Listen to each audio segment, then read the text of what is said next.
Hello everyone, आप सभी का स्वागत है आज के इस वीडियो में। आज हम बात करने वाले सामाजिक सुधार संगठनों के बारे में, जिसमें आज का टॉपिक होने वाला है ब्रह्म समाज। ब्रह्म समाज को हम बेहतर तरीके से समझेंगे। साथ ही हम राजा राम मोहन राय के बारे में बेहतर तरीके से जानने वाले हैं, जिनसे परीक्षा में अक्सर प्रश्न पूछ लिए जाते हैं। जैसा कि आप जानते हैं, यूपी ट्रिपल एसएससी पेट एग्जाम में भारतीय राष्ट्रीय आंदोलन एक अहम भूमिका निभाता है। तो उसी के लिए आज हम लेकर आए हैं ब्रह्म समाज। तो बेहतर तरीके से इसे समझेंगे।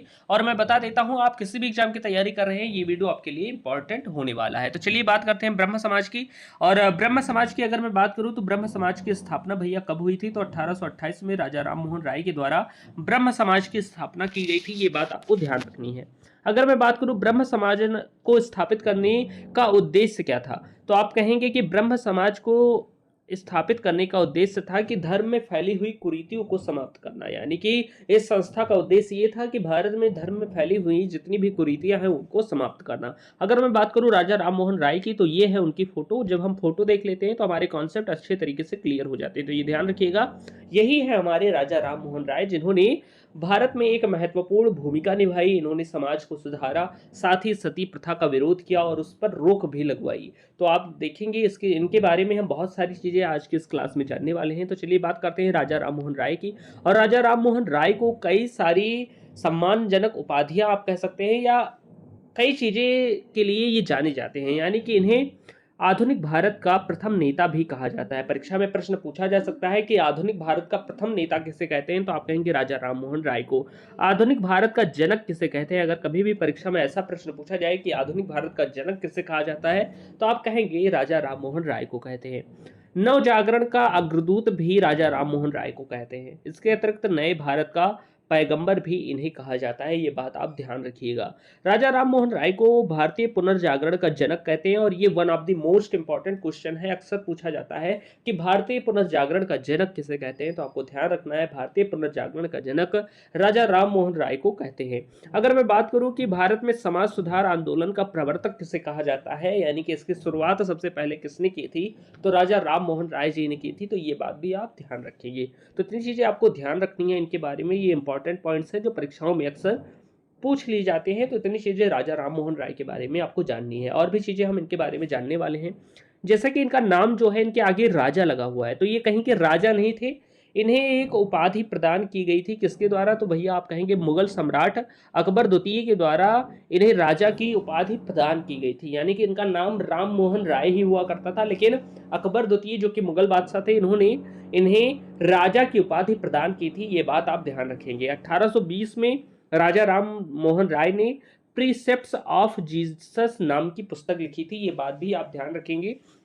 इनकी पुस्तकों से प्रश्न पूछ लिया जाता है। तो आपको ध्यान रखना है कि 1820 ईस्वी में प्रीसेप्ट्स ऑफ जीसस नामक पुस्तक राजा राम मोहन राय ने लिखी थी।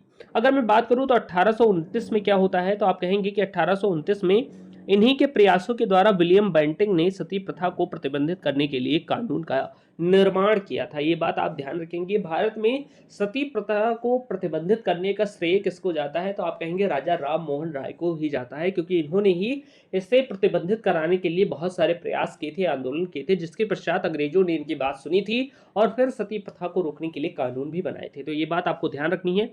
आपको साथ से ही ये भी बात भी ध्यान रखनी है कि 1829 में इन्हीं के प्रयासों द्वारा विलियम बेंटिंक ने कानून का निर्माण किया था। तो ये बात आपको ध्यान रखनी है कि जो सती प्रथा का कानून बना था इसे प्रतिबंधित करने के लिए, उस समय गवर्नर जनरल कौन था भारत का? तो विलियम बेंटिक था। ये बात आपको ध्यान रखनी है, ये भी परीक्षा में पूछा जा सकता है। कब कानून बनाए गए थे? तो 1829 में बनाए गए थे। किसके प्रयासों द्वारा? तो राजा राममोहन जी के प्रयासों द्वारा।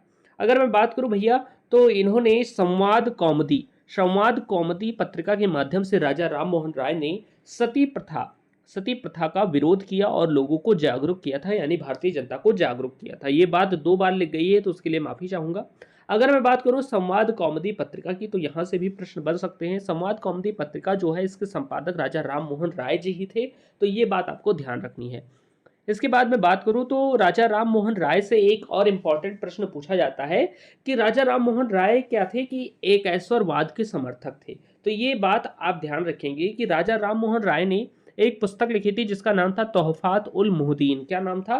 तो आप कहेंगे तोहफात उल मुहद्दीन नाम की पुस्तक लिखी थी, जिसमें इन्होंने बहुदेववाद का विरोध किया था। यानी कि इनका मानना था कि बहुत सारे देवता नहीं होने चाहिए। जैसे हिंदू धर्म में क्या है, बहुत सारे देवता हैं, तो इन्होंने इस बात का विरोध किया था कि बहुत सारे देवता नहीं होने चाहिए, बहुत ईश्वर नहीं होने चाहिए। इन्होंने बहुदेववाद का विरोध किया था और एक ईश्वरवाद का समर्थन किया था, यानी कि इनका कहना था कि एक ही ईश्वर होना चाहिए। यानी कि इनकी सोच किस पर आधारित थी, तो सिंगल गॉड कॉन्सेप्ट पर आधारित थी। ये बात आप ध्यान रखेंगे। और इन्होंने क्या किया था, तो तोहफात उल मुहद्दीन नाम की पुस्तक में इस बात का जिक्र किया था कि सिंगल गॉड कॉन्सेप्ट होना चाहिए, एक ईश्वरवाद होना चाहिए, ईश्वर एक ही होना चाहिए। तो यहां से प्रश्न पूछा जा सकता है कि राजा राम मोहन राय किसके समर्थक थे, तो आपको ध्यान रखना है कि एक ईश्वरवाद के समर्थक थे। 1833 में क्या होता है कि राजा राम मोहन राय की मृत्यु हो जाती है। अब हम बात करेंगे ब्रह्म समाज की। हमने यहां पर जान लिया था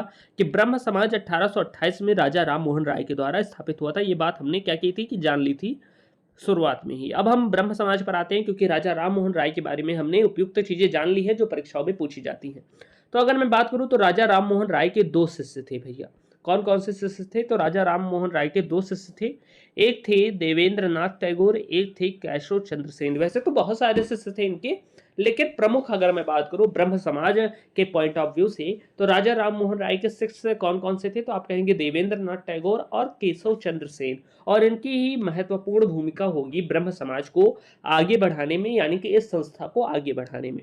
अगर मैं बात करूं कि राजा राम मोहन राय की जब मृत्यु हो गई 1833 में, तो उसके बाद क्या हुआ ब्रह्म समाज का, उसका आगे प्रसिद्धि किसने दिलाई, तो भैया उसके बाद क्या हुआ कि इनके जो शिष्य थे देवेंद्र नाथ टैगोर, राजा राम मोहन राय के पश्चात 1843 में देवेंद्र नाथ टैगोर ने ब्रह्म समाज का पुनर्गठन किया और इस संस्था को प्रसिद्धि दिलाई। ये बात आपको ध्यान रखना है कि 1843 में देवेंद्र नाथ टैगोर ने ब्रह्म समाज का पुनर्गठन किया था और उसके बाद इस संस्था को प्रसिद्धि दिलाई थी जब राजा राम मोहन राय की मृत्यु हो गई थी। इसके पश्चात आप देखेंगे 1862 में क्या होता है कि 1862 में केशव चंद्र सेन को ब्रह्म समाज का आचार्य नियुक्त किया जाता है। ये बात भी आपको ध्यान रखनी है कि केशव चंद्र सेन को ब्रह्म समाज का आचार्य 1862 में नियुक्त किया जाता है। अब आप देखेंगे कि 3 साल बाद क्या होगा कि 1865 में ब्रह्म समाज का विभाजन हो जाएगा। क्यों हो जाएगा, क्योंकि दोनों के मध्य विभेद हो जाएंगे। जैसे कि कांग्रेस का 2 गुटों में बंटवारा हो गया था, उसी तरीके से जो ब्रह्म समाज था